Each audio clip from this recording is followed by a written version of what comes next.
Okay, hello and welcome to episode 24 of Dano Says So. My guest this week is one of those rarities amongst a large body of people I've known for a long time. I have known this guest since the early 80s, since the first half of the 1980s. He will be most commonly recognizable to people here as the vocalist of Final Conflict, the bassist of Lower Class Brats. He is also a mover and shaker in getting things done in the music scene as the proprietor of Crawlspace Booking. So, Ron Martinez, thank you for doing this. Hey, Dan.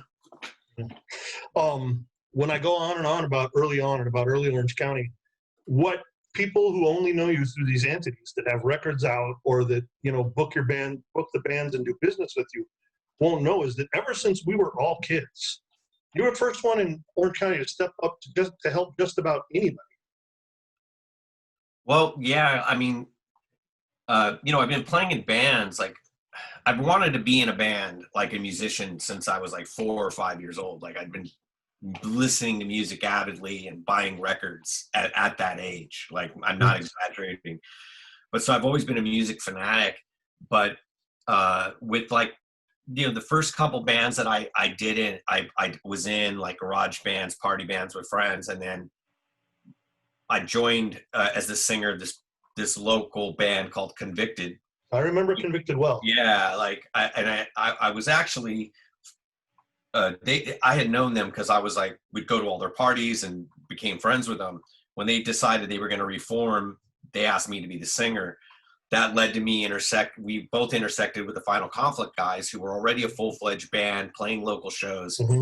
Became friends with them. And then I ended up joining Final Conflict, and it was in between that time, like those two bands, is how I learned how to kind of like get your band on shows, how to promote shows and stuff. Cause it was like, figuring out how do I get to play with my favorite bands? Well, figuring it out was like, sometimes you got to organize the show yourself. So that's what we were doing. And I just kind of gatewayed that throughout, my quote music career, if you want to call it that, is when I see something I like, it's like I'm a human mixtape. And I want I like this band. I want you to hear this band. Because I was always that kid. Even in high school, I was making mixtapes for my friends. Like when a new 7-inch came out, when the Minor Threat 7-inch came out, when Rudimentary Penise first 7-inch came out, I would make mixtapes or we'd trade, records and turn each other on. So that was just what I do now, even with Crawlspace. It's an extension of that, where, hey, I dig this band. I want to introduce them to you and working with them. So back then, like I said, in the 80s when we were kids, yeah, it was just a natural thing. Was like, I want to see this band succeed. I want to help this band. It was never out of never out of any self-aggrandizing thing, trying to be a mover, shaker, player. It never came off as such. What I think would be news to people was the diversity of it. Because I'm going to try and dig it up and drop it on screen during the interview. But for instance, like you mentioned Minor Threat in there, right? Well, I mean, a lot of people's perception of Final Conflict is sort of a discharge, conflict-looking visual presence. Jeff's artwork certainly lends itself to sort of all the anti-nuke, like sort of propaganda layouts of the 80s, which is awesome stuff, right? But if you look at old pictures of the Minor Threat's 83 run in California, like live shots, you have to look hard to find you. Yeah, that is really weird. Like that photograph of me and Pat Dubar at that show. And it's funny, like that's a whole podcast in itself, like learning about that photo's existence. But yeah, I mean, I grew up a music fanatic, and I like lots of music. I like lots of different music. And you and I both had the luxury of getting involved in a punk music scene where I even say we didn't have the luxury of having so many bands to be able to listen to at our fingertips. And comparatively speaking to now, you couldn't just be dismissive.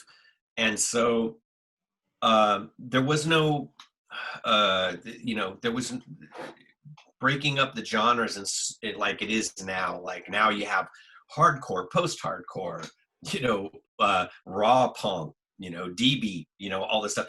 Back then it was just punk or hardcore punk. I think that was like the first thing when it changed, when it was called hardcore punk, which meant that like bands like the Bags and the Weirdos were punk, but bands like Black Flag and the Circle Jerks were hardcore punk because they played faster. And it was all punk, you know, like Minor Threat was punk, Agnostic Front, you know, New York City's the Mob, Kraut, punk, Antidote, punk. You know, it all came from the same thing. You know, and we were both like, you know, young guys in the Orange County scene. And this gets brought up to me a lot, like back in those days, early days of Final Conflict, people seeing flyers with, you know, it would say like Bulimia Banquet, no for an answer, you know, half off. And every band was different, but we were all in the same boat. We were all a bunch of genuine misfit, rebellious kids. Yeah, but what I don't see you taking of ownership when you say that is the fact that some of those flyers were like that is you personally. You were heavily involved in No for an Answer's first forays into places like Fenders. You mixed the sound at the very first No for an Answer show and made sure we didn't just sound ridiculous and that the soundman didn't blow us off.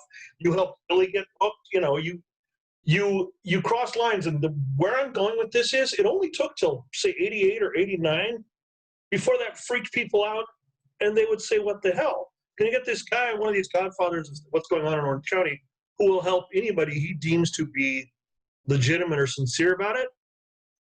And this music was starting to get taken over by people who were only promoting their own kind. I mean, I fell in heavy with the Revelation group and with those kids from back east.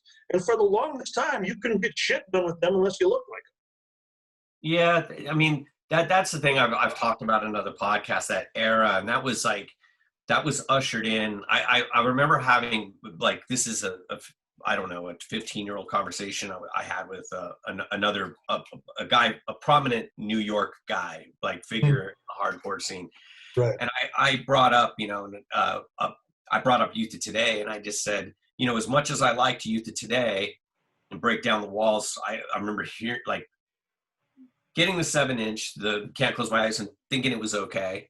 But then hearing the advanced cassette of Break Down the Walls and going, oh man, like, yeah, holy, it was this is good shit, you know. But then those guys, you know, they spent a lot of time, a lot of that was at your house. You know, they pretty much coexisted on the West Coast. They kind of, like, their band kind of, that was when I always said, that's when the jocks picked up the guitars and became a part of the punk scene. And I'm not trying to make it personal against those guys, right? But you were there, I was there, and the thing was and you could see interviews with those guys then, and you could see it now. I think that the cool thing about the hardcore and punk is it should be non-exclusionary, like whether you like sports or you don't, or you want to wear tracksuits. But the thing is they kind of helped usher in where this kind of frat boy jock mentality came along. And they didn't diminish, they didn't get rid of that. They brought that with them.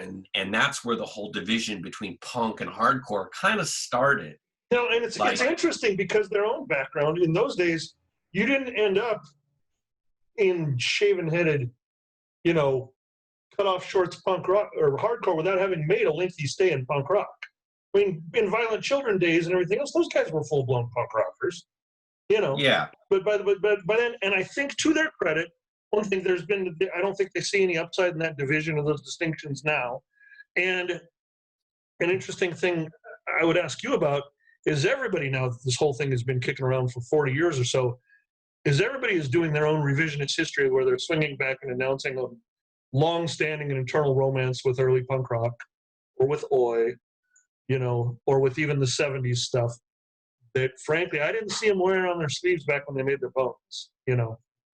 Yeah, I get kind of, you know, it depends on the individual and the band with some of these guys that come back, you know, I think it's quite all right to, like, stop playing punk rock music or stop playing hardcore and to go play something else, you know, like I do. I think I see nothing wrong with that. What I take, you know, offense to is there are specific guys who left the scene, trash talked it, and treated it like it was a shitty ex, you know, boyfriend, girlfriend. Right. Then they decide to come back and start playing hardcore again, or either reunite their band or like whatever. And then they start self-proclaiming about, you know, who they were, and like, you know, the hardcore legends are back. And there's quite a few of these bands that I'm just like, dude, I specifically remember you playing a show and yelling at the crowd for fucking slam dancing and calling them idiots. And then now you want to like put on your flyers punk rock legends. Like, yeah, okay, whatever. There will be at least 10 different people who watch this and assume that you're speaking about them, and in at least 9 of the cases, you might be wrong. It is a phenomenon. It is a commonality. I mean, Yeah, you and I have had this exact discussion about a band that Shiners played with out of state. Yeah. And have played with again. But there will be people watching this who think you're talking about them, and it's an interesting thing. I don't know what it was about the evolution of this music that made people want to wash their hands and then brought them back to the well. But as I get older, I'm trying, like even some of the stuff we've already discussed here in our first 10 minutes, I go, Jesus, you know, you weren't going to talk that shit anymore. Or at least going to talk it with an aged perspective. Like for forever, I would rail against the reunion bands, right? And it's still not really my cup of tea. But now I'm thinking, yeah, why aren't you remembering that you believe in people having total control over anything they've created? That was the flag you waved when you know I signed to a label with major label connections, and then it was all about I own this music and I can do whatever the fuck I want with it. Well, I may not agree with what some people are doing with their music or when they come back to it or revisit it after 20 years, but if I'm true to my word, it's theirs to fucking do it. Yeah, and I really do like I try to be careful with my opinion, because when it comes down to if no one's harming anybody but themselves, you know, teach them. Bands can do what they want. They can stop playing punk rock or hardcore or whatever and come back. Because you also remember there were certain bands that stopped and that drift for specific reasons. Like there was like a wave of hardcore that, and we tend to make fun of it, where every band wanted to be U2 for a while. Remember, but if you weren't there, some of my heroes. Yeah. But if you weren't there, you needed to understand that people were getting tired of. You know, there was a stretch of time where the shows were so violent, and they just wanted to play. Yeah, fans just wanted to play, and playing wasn't fun, and the shows were nothing but 10 on 10 fights, gang fights, like 3 a night. You know, so. I don't blame. I don't give bands. I don't give Kevin Second shit for wanting to do Live Fair, or even Justice League went that route. You know, like there was a whole wave of bands that they did record titles with these Robert Frost sounding, poetry lyrics and stuff, and it wasn't my cup of tea. But I remember it was just they just wanted to play, and in the context of hardcore punk, they couldn't. But that time is gone too, and a lot of those guys, like I don't want to hear 7 Seconds do their melodic crap. I want to hear Skins, Brains, and Guts and the Crew, and Kevin came back to that and was like killing it. Like the last few years of 7 Seconds, the last 3 records they did, like studio albums, were great. That final album is in fairly regular rotation with me. Let's talk about your music. It's amazing, and this is similar to the Gavin thing, where you and I are in so many of the same rooms for so many years that we could kill the listener's patience just doing what we're doing right now. You know what I mean? Without really delving into our own creativity. Let's talk about Final Conflict. Sure. All right. There was a big scene in Orange County that supported. I don't want to say bands of that ilk because you had your own identity, but there was a predictable faction that supported that band, and there was a broader faction that sort of supported that band, and people still have a passion for that band. Why do you think that is? I really don't know. I just feel really fortunate that we did reach a kind of a broader scope than just like political punks, a lot. I always come across like hardcore band members and fans that like tell me they love the band.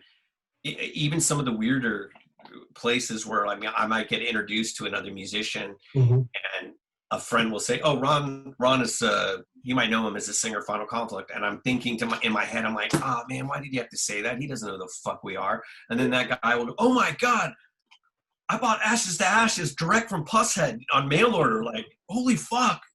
Like, I heard your name being mentioned. I was like, no, it's not the same Ron Martinez, like, and it's just weird that I'll meet some people and when they hear my name, they automatically lock it to Final Conflict. And I mean, dude, we're just dudes from Southern California. And I was, I feel really fortunate that Jeff wanted me to be in his band, because the band was already like, when I joined Final Conflict, there was already a set list. There was already music and lyrics written all by Jeff, because I remember asking Jeff, like, why do you write all the lyrics? And he was like, well, because nobody else will. The singers I got don't write them.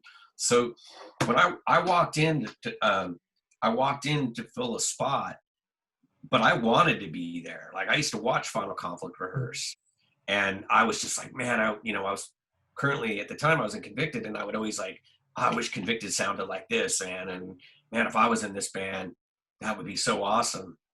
And then one drunken night at the Olympic Auditorium, we're hanging out, and Dave Phillips, who was the drummer on Ashes to Ashes, and he was in Convicted with me, we're hanging out with Jeff from Final Conflict, and we just drunkenly say, man, we wish our band was as good as your band, and fuck, man, we'd love to be in your band. And Jeff just looks at us and is like, are you fucking with me? And I'm like, we're like, no. And he's like, because I would love to have you guys in my band. Right. And then the next thing we know, like a week later, Jeff calls me and goes, hey, were you serious about wanting to join Final Conflict? I'm like, yeah. Why? And he goes, I'll call you back in an hour. And then 30 minutes later, he calls me up. He goes, all right, I just kicked out the drummer and the singer. Rehearsals in 3 days. That's a scary level of decisiveness to walk into. But you see, that's like as kind of fucked as that is, because those two guys like they didn't know what was coming, right? They just like go, you're out of the band. The thing is that's like a young man's actions, a young man's mistakes, or I mean, not a mistake. I mean, but that's the beauty of the youth, that you can you'll do things like that without. Had Jeff maybe been a little bit older, he might have went, well, I might have to think about this differently. I can't just up and let. And Jeff was like, no, this is the singer I want.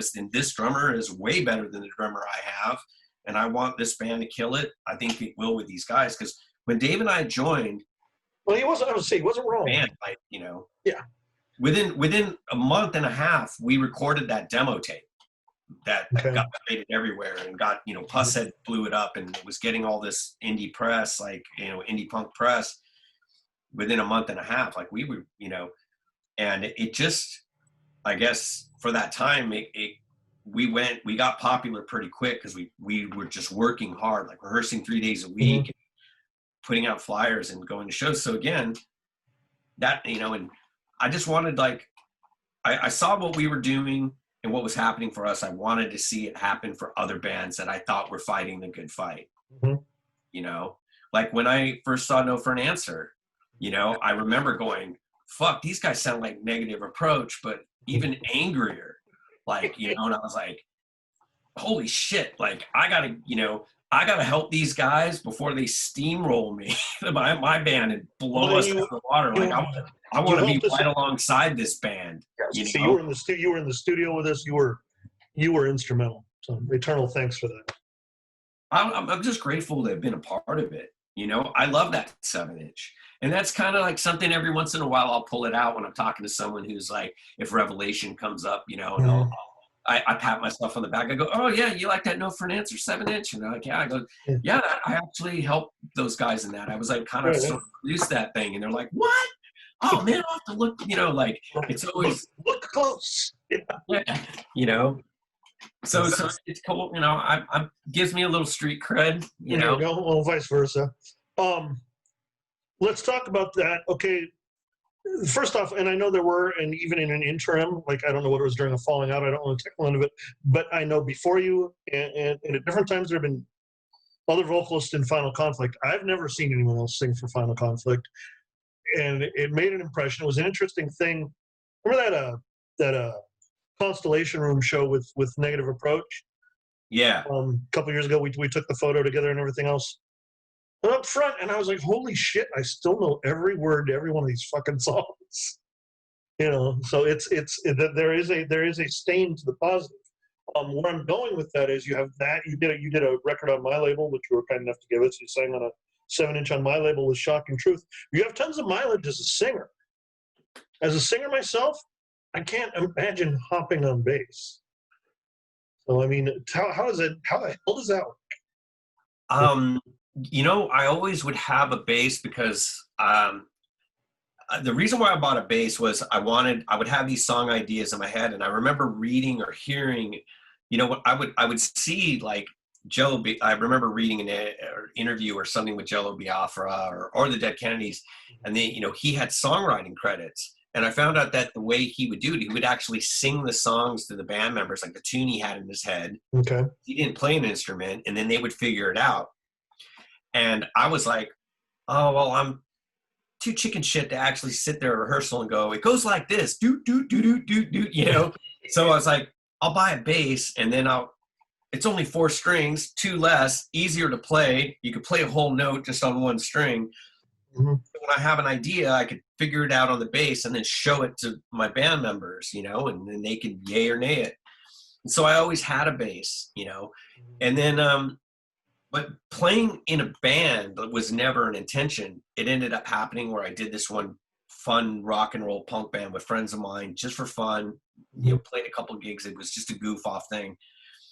And then from that band, another band, 46 Short, who I'd been friends with, they kicked out their bass player, and they had decided that it was more important to them to have somebody who they liked in the band than maybe someone that could play as well as the guy who replaced. Like, okay. When they asked me if I wanted to be in the band, I was like, I barely can play what I do. And they're like, look, if you rehearse with us regularly, you'll get the hang of it. Mm-hmm. And we think it's more important that we have someone we get along with and like than getting another musician, and then we don't know who we end up with. Okay. It's like, okay, it makes sense. And it was literally out of the frying pan into the fire with those guys, where I was like, shit, I've got to learn how to, you know, I had to learn these songs by ear pretty much, and then kind of fell into it, and I really liked it. And so now I actually, if you tell me, I like doing both, but when it comes to the live thing, mm-hmm. I really like playing bass because it gives me the outlet. I'm a songwriter because I co-write a lot of the Brat stuff or even write whole songs. And I get to be on stage and I get to record and stuff. I get all the benefits and the catharsis of being in a band, but don't have to deal with the responsibility and the burden of being a front man, you know? So I like that. I can kind of somewhat be the guy behind the curtain and inside, mm-hmm. you know, I'm just the bass player. You've been in lower class Brats. Smart, my bad. No, I was gonna say you've been in lower class Brats for how long? Over 8 years, maybe 9 now. Okay.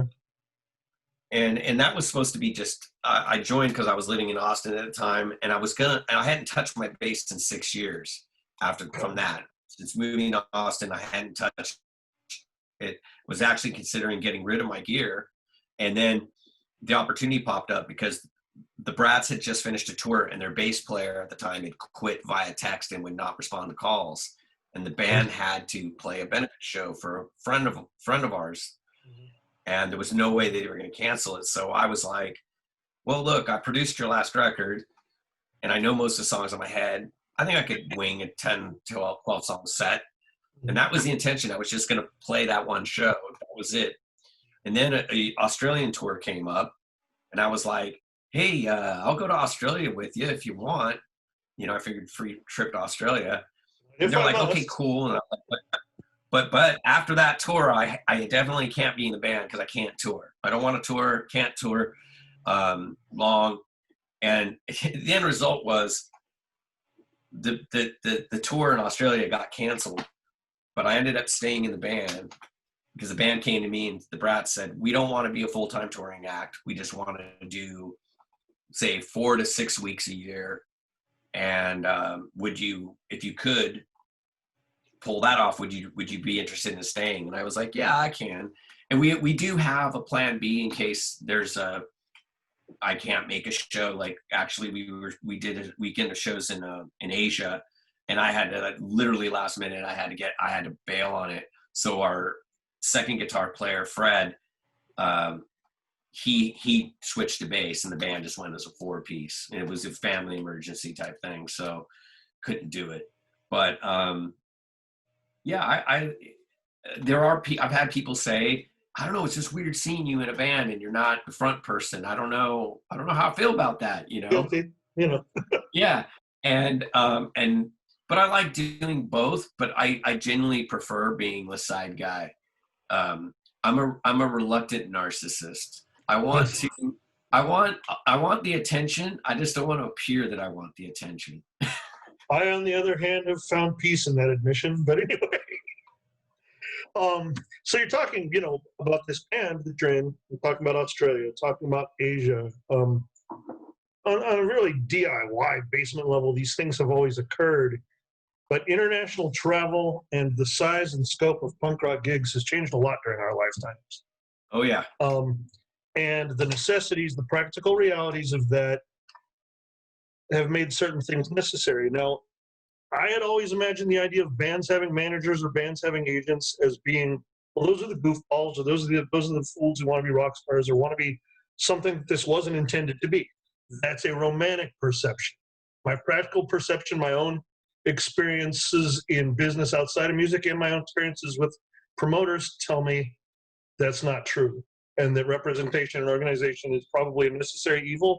You and I talked about this before we started the interview. You are the best person I know to illustrate how that's a fact. Why don't you tell me about Crawlspace? Tell me about your intentions going into it. Tell me about what it is you're able to do for your bands, what it is you feel is important to do for your bands, and, you know, we'll see where it goes from there. Well, Crawlspace started, which was the name started was, I was just, you know, I would do local shows for my friends' bands. Like I had access to room. Like towards the end of me being a promoter, I would do shows like at the Foothill or the Showcase Theater. I would put the bill together, approach the venue or with the, hey, I've got this package, and then work it out, like work out the money and then run the gig. Calling it Crawlspace was a total like fluke. Like it was just there was really no thought into it.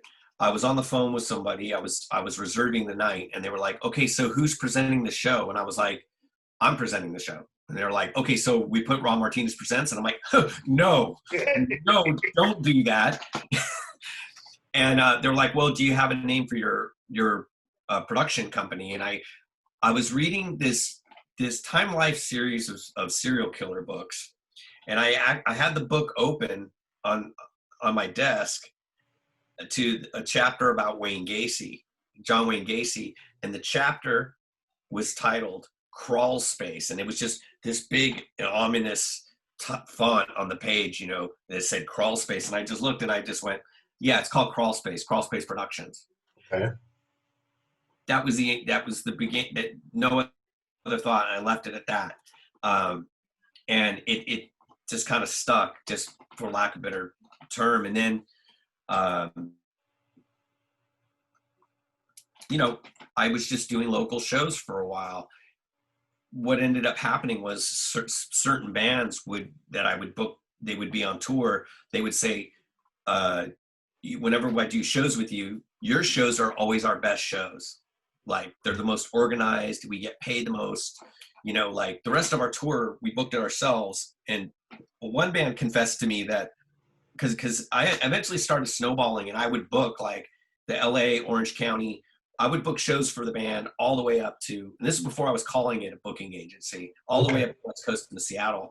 I remember one band saying, the last 2 tours we've done, we've almost broken up because the tours are a nightmare. And then we always just say, we just get to Arizona and we get to where all the Ron shows are and everything's going to be fine. He goes, once we get to your shows, we're getting along and we're making money. We're not losing money and we're getting fed. And, you know, that band particularly was like twice. They were like, we've almost broken up on these tours and your shows always save us. Would you book our full US tour? And at the Okay. time I was doing a day job that I just didn't feel I was really suited for. I was working at Revelation in A&R, and Picture. yeah, and A&R is just not really a thing for me. Like I tried it twice and it just didn't work out like I thought. So I was like, you know, I've had this happen multiple times. Many bands have asked me if I book tours for them. Maybe I should just give it a shot. I mean, that's where punk rock comes in, where it's like, why not? And nothing ventured, nothing gained. Take a risk. So I quit working at Rev, and I just decided this is what I'm going to do. I'm going to try and make a go of this. I spent some money and bought a brand new Mac computer, and bought a fax machine. And I just decided I was going to try and book tours for bands, and it steamrolled into this, like what I'm currently, thanks to COVID, I'm on break from, but it's what I do full time is book tours, United States, Canada, you know, even some foreign stuff, broker for bands. My whole work ethic on Crawlspace has always been, I've got to either, there's the non-negotiable things is this. I don't have to necessarily be a fan of the music, but non-negotiable thing is I have to be a fan of what's behind the music, of like why the band is playing it. Okay. Like if it's just some band and you and I know, like we can smell our own and we can smell a phony. Real knows real. And I agree. yeah, if it's some band that is just doing it like because that's what's big now, and they're just the music scenes this type of hardcore or underground metal is their stepping stone to something else. I want nothing to do with that.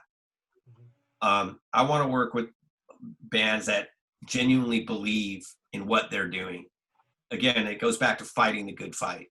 So the artists that I represent, the bands that I do, there's a few whose music I'm kind of like, I guess maybe it's age or something. I just don't get it, or I don't think they're reinventing the wheel, but I think they're good at what they do. But the people, none of us like Slapshot. You don't have to explain.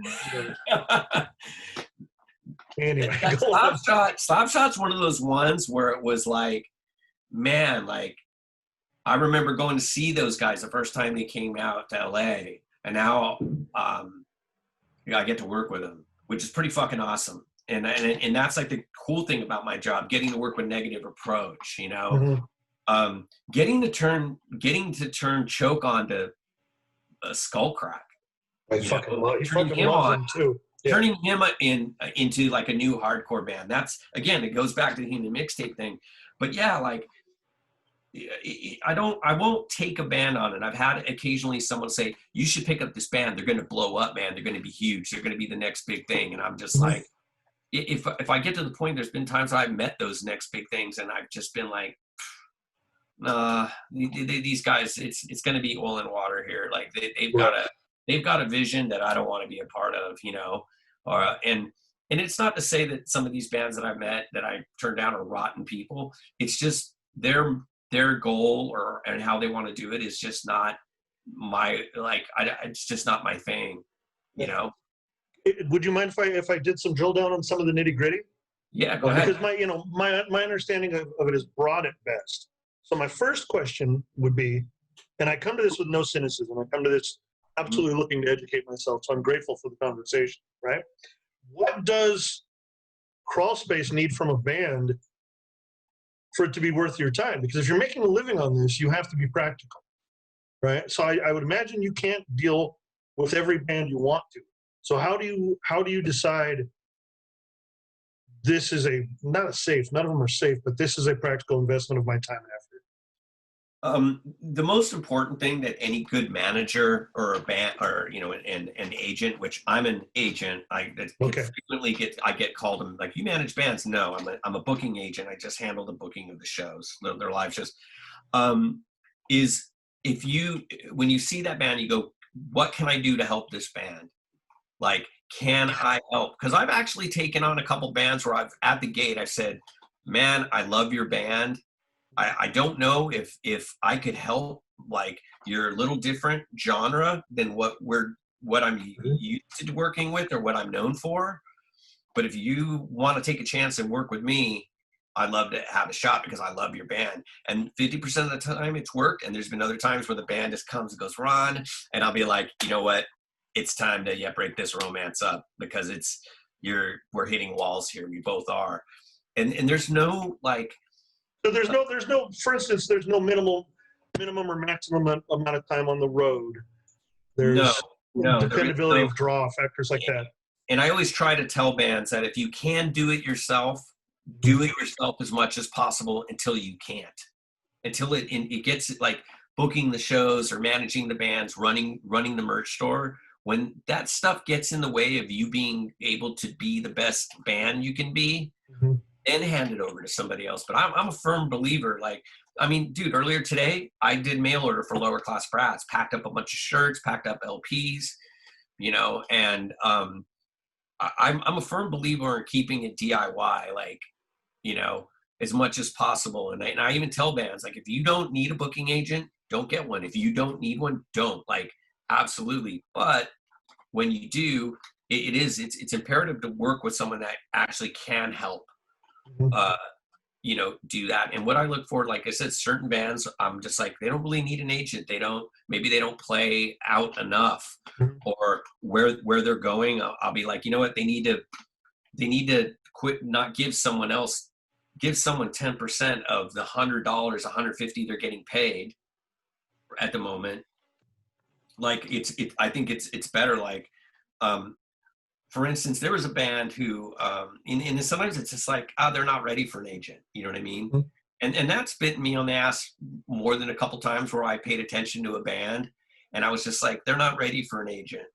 And then I waited too long and then that band blew up. And I actually had one band that was after me and we have a personal relationship, and I just played busy because I just didn't think they were ready for an agent yet. They didn't need one yet, but I didn't think they were more ready.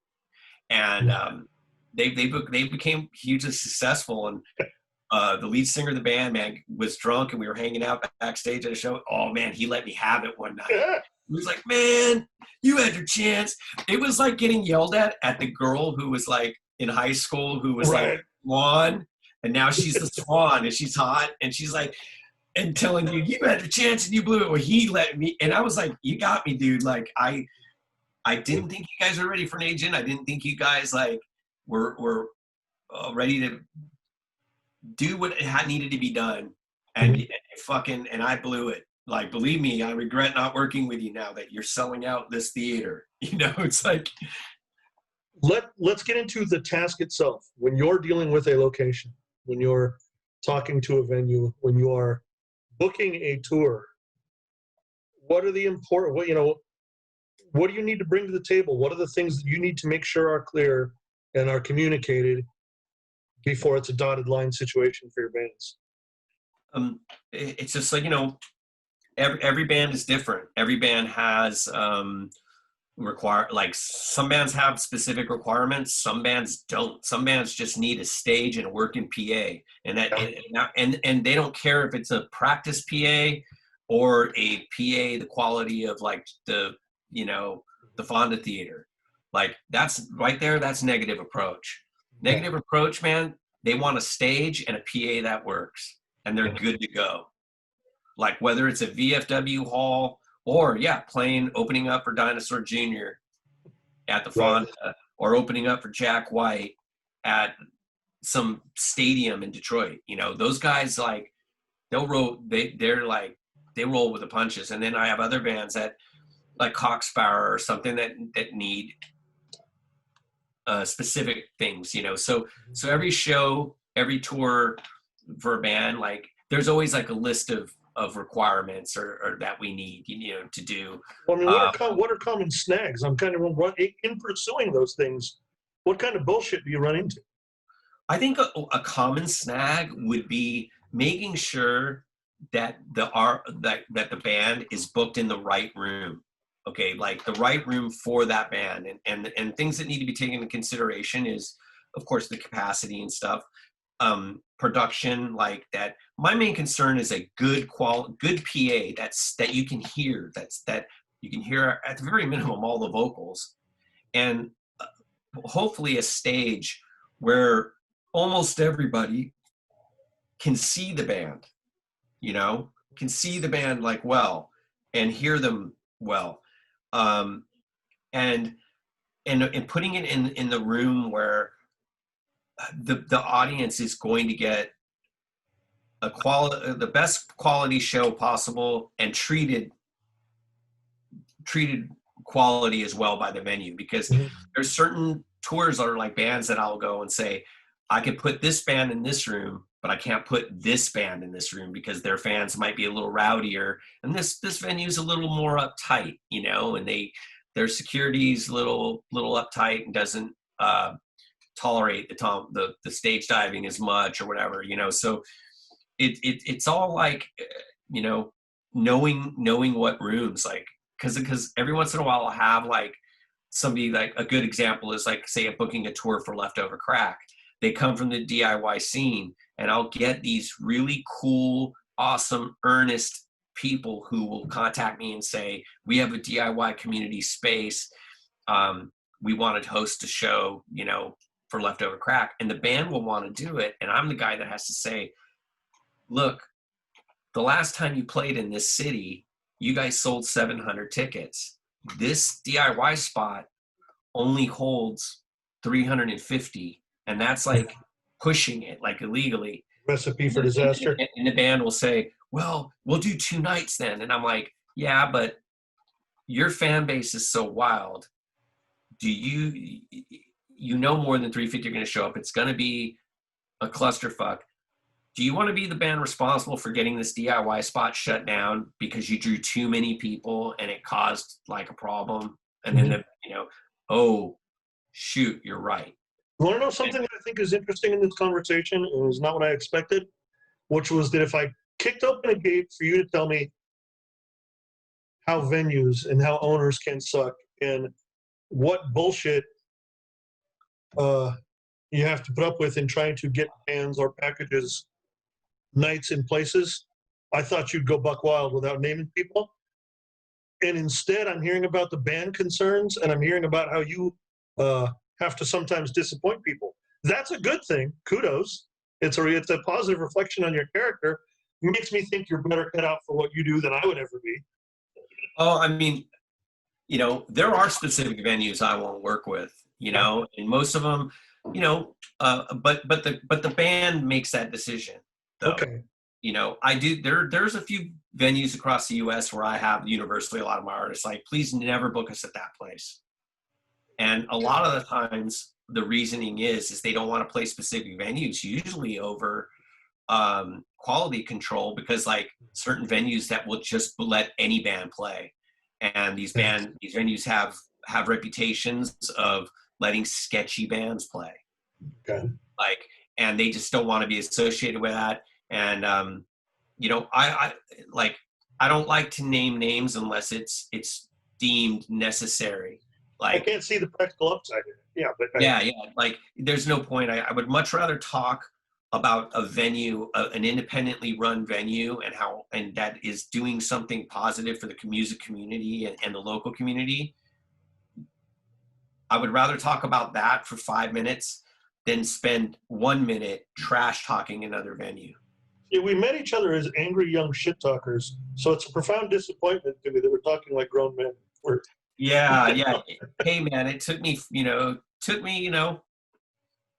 I'm 55 now. It took me 55 years to like finally kind of like be a grown up, but it's worth it. I mean, yeah, there's certain venues I won't deal with though. Like, even over things just like, cause they're might be greedy and their merch percent, they demand a merch percentage. Mm-hmm. And they don't warrant it. They don't treat the bands with anything. And I just prefer not to use them. But again, it goes right back to the client. If the client wants to play there, right. That's fine. Or if I have a client that wants to like take a specific band on tour that I'm just not that I personally don't care for, or maybe don't like a band member in it for like whatever reason, I don't get my politics involved in that. But I will, if I do, it's never come up, but say if a band of mine wanted to take some band that had a really, had a flawed character, I would let them know that. Yeah. You know, like, hey, you do realize that this band, you know, attracts this sort of element, you know. And believe me, like I've had to work with some bands that have faced their own controversy. I mean, we're dealing with human beings here, Right. and we're all flawed.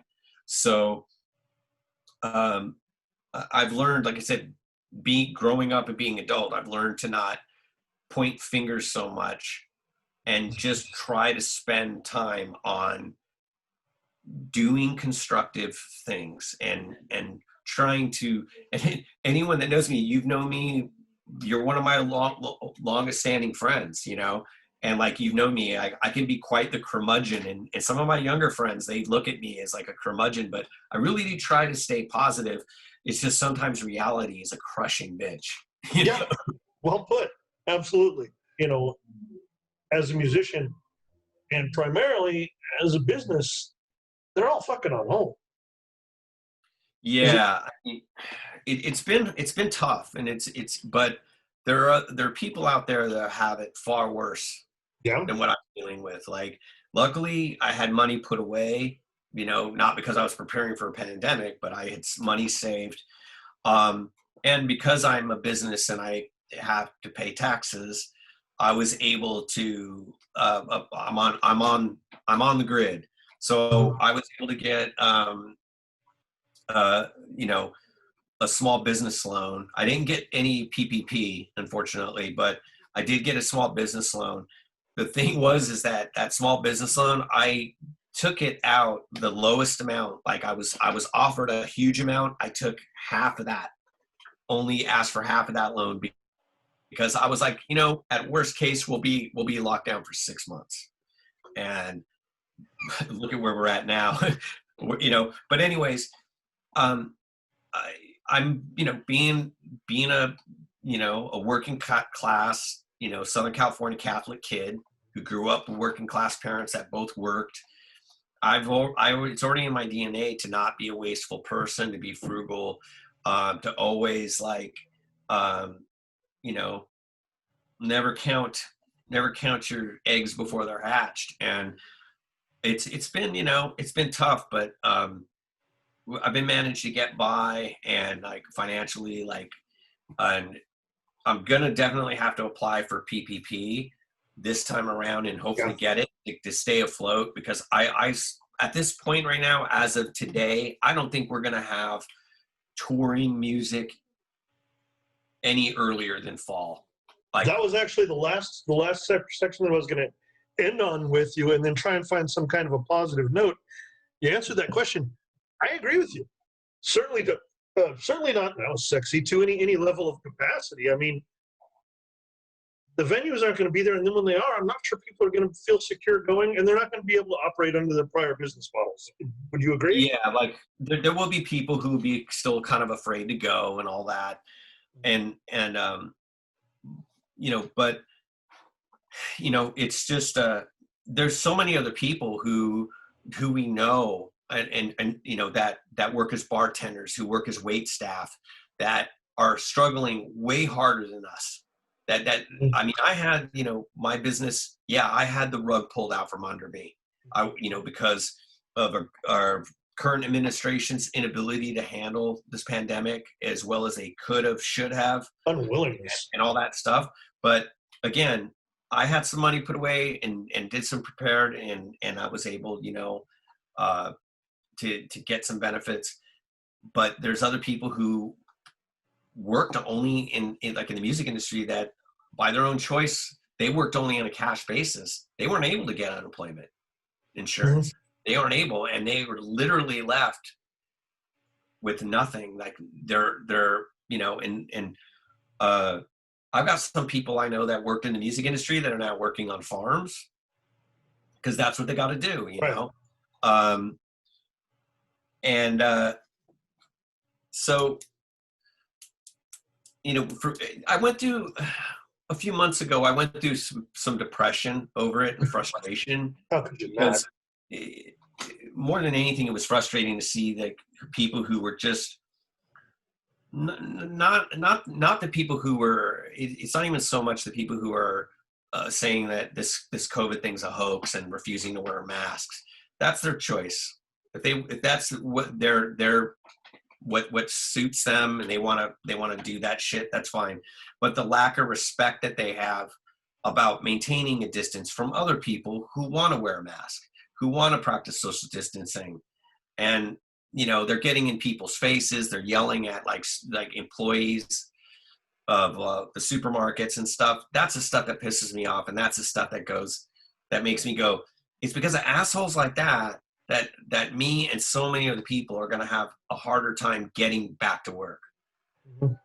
Because we're all frustrated, we're all angry, we're tired of being quarantined, but they don't even have like the consideration just to like stay away from other people that don't, Right. because they don't want to wear a mask or anything. And I went through some like depression of just like not doing what I want to do, not booking tours and not playing live shows and having my income cut to zero. But then I just kind of, I just had to stop that. And I was just like, I just put myself on a program, where I would like get up and make sure that I put on my pants in the morning, and a clean t-shirt and brew my coffee and, not sit in front of the TV, in front of the news for like 6 hours a day. I'll 30 minutes to an hour max of the news in the morning while I'm doing my wake up. And I have my own, like, I play bass a few times, 2 to 3 times a week, like writing material. And then as soon as it was deemed safe, and because I'm fortunate with the Lower Class Brats, like all the guys in the band, in their personal lives, they have they have immune compromised family members Mhm. and stuff. They have to be extremely careful. So we discussed it, and the rehearsal studio we go to is COVID like regulations, ridiculous. Yeah. So we get together every 2 weeks and we go to that rehearsal studio. We rehearse with masks on, and we've been writing new music. Like the Lower Class Brats have a new album. It's done. It will be out late February, March of next year. It was supposed to be out. It was supposed to be out in the summertime. We decided to delay it because of COVID. But by the time that record comes out, we'll have a whole new album written and recorded and ready to go. Envious. So I think it's important for our mental health, like everyone, to in its work to create a new normal life. Like I've got a stack of books that like I've had accumulated in the past 4 years, like that I haven't touched, and I've been working on that, like reading, up in my PlayStation skills, but trying to stay constructive, and like, and It's not a rare, just being, it's a rare not just opportunity to being, reboot. yeah. When this COVID thing happened, I mean, I thought to myself right away, and I was like, this whole thing, it might not be like the good/bad thing that'll come out of it. Is this is going to show us the people around us true nature of who they are. Like it's that whole thing is like when the chips are down, you see who's got your back and who doesn't. Well, this was like a matter of like, we're going to see who's got society's back, who's got our community's back. And fortunately, within my bubble, of people, I haven't had many friends who disappointed me with their political views or their behaviors, not too many. But when I break out of that bubble and I have to go and like do something where I intermix with straight society, Yes, it's still surprising, like where I'm like, oh, and that goes in a whole other conversation about social media, where we all think that everybody thinks like us because we have created these social media bubbles of only following and not muting people who agree with us. well, we're massaged by our own self-created algorithms. Absolutely. Exactly. And like it's funny that because politically I'm extremely progressive. I'm extremely progressive, I'm extremely leftist. At that same point, I understand, like it's funny to see other progressives that have these tantrums about when a politician doesn't do what they want them to do, and they don't realize that like the rest of America isn't progressive.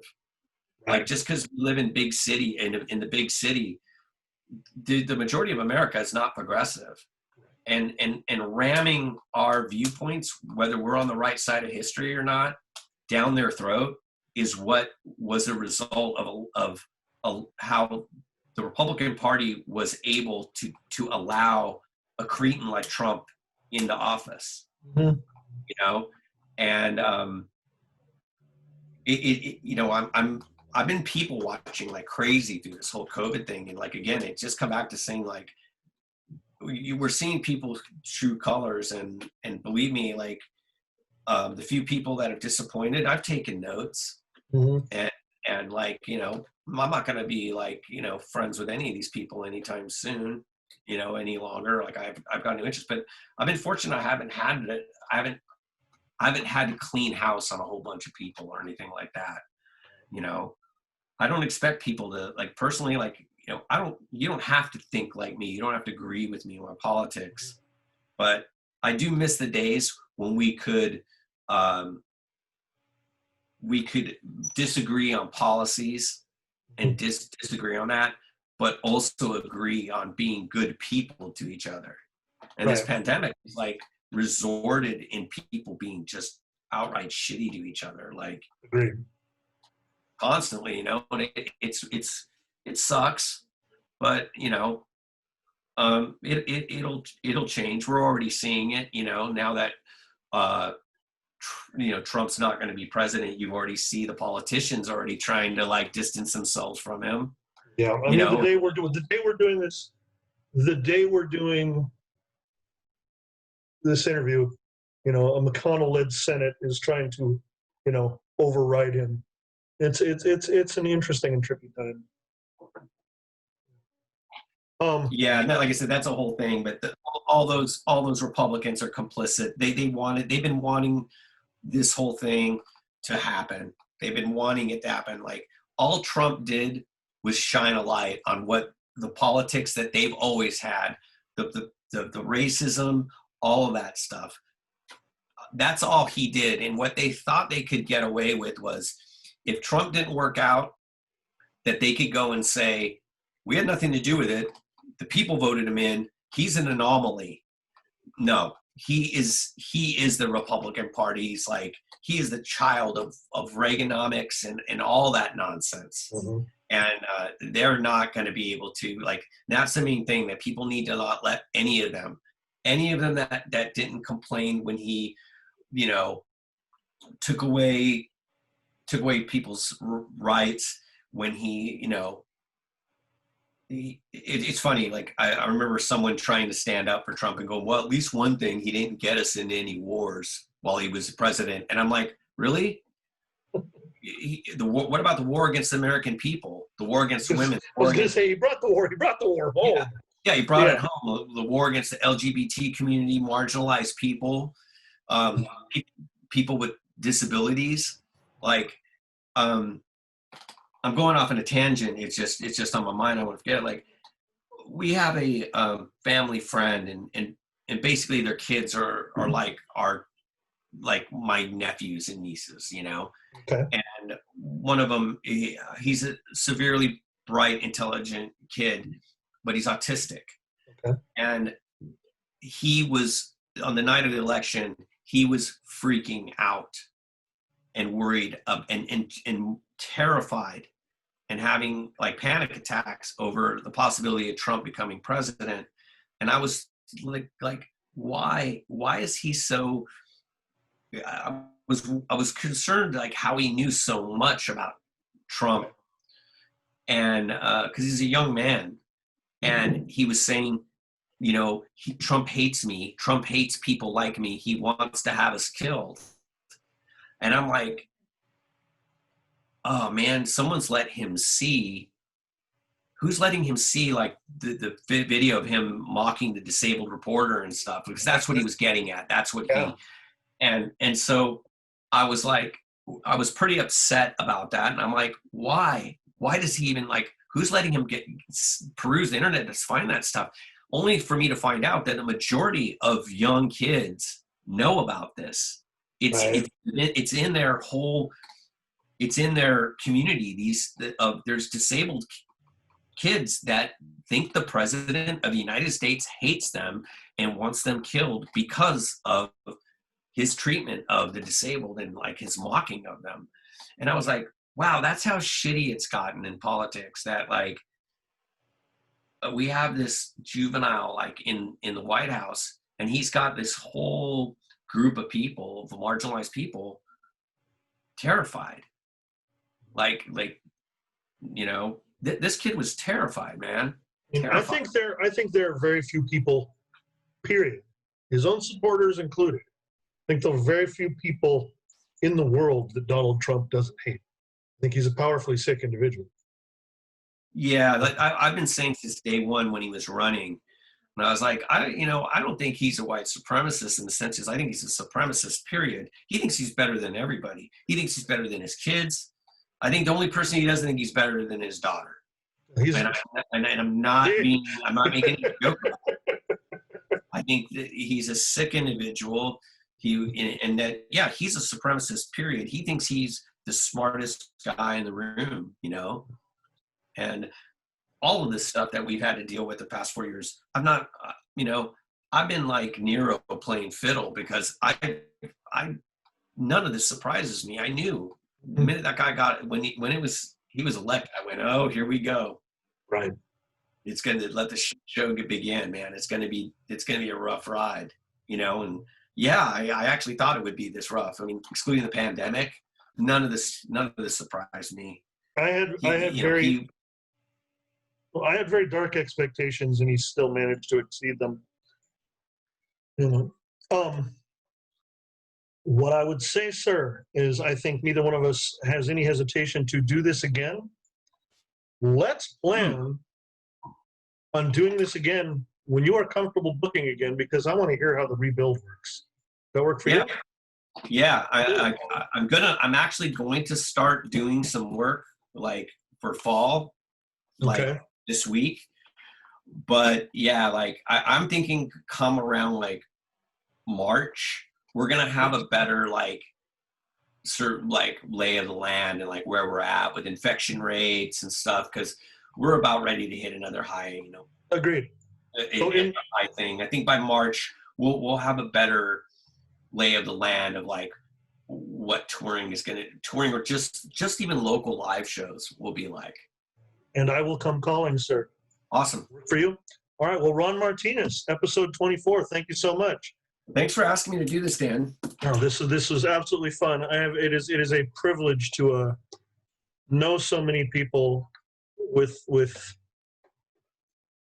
depth and mileage. I don't have a lot with as much shared mileage as I do you. So thanks again.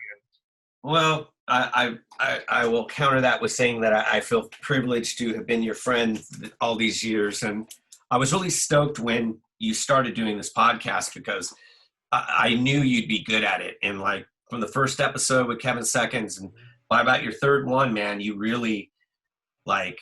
I thought you already nailed it. Like and like you've done some really good work here. Like the Sam McFeeters one was awesome. I'm going to say this because I think people will enjoy it. First off, that you gave me an aw shucks moment. Thank you. Sam McFeeters one. I'm gonna put this in here. You know, Sam is so unpredictable, and there was every chance that I was going to click on the Zoom, right, and he'd be sitting there dressed as King Tut or some fucking thing, right? And if he did, I was just gonna hit stop and roll the end credits, and I was gonna air that for the world. Like, if he was at all trippy, instead, oh my God, he was a diamond. So forthcoming, so fun, so real. It was a pleasure. I was actually, that was the interview I would have hoped to have heard from him, because he was so open and even questioning some of the things that he had done in the past. Yeah. And most people don't have the balls to talk about that kind of stuff in public, in a public forum. And I think he worries he worries, like, I think he thinks more people dislike him than they do. But I was really pleasantly surprised and happy that it was such an open interview and that he was so open. Mm. He's Well, not somebody that's known. He's always been known as a contrarian prankster, you mhm. know? Well, I don't want to give too much of your airtime to Yeah. Sam, but thank you very much for your comments on the podcast. Thank you very much for your presence today. You and I have a date for this spring, sir. Awesome. All Look right, forward Ron to it. Martinez. Thanks again. All right. Take care, Dan.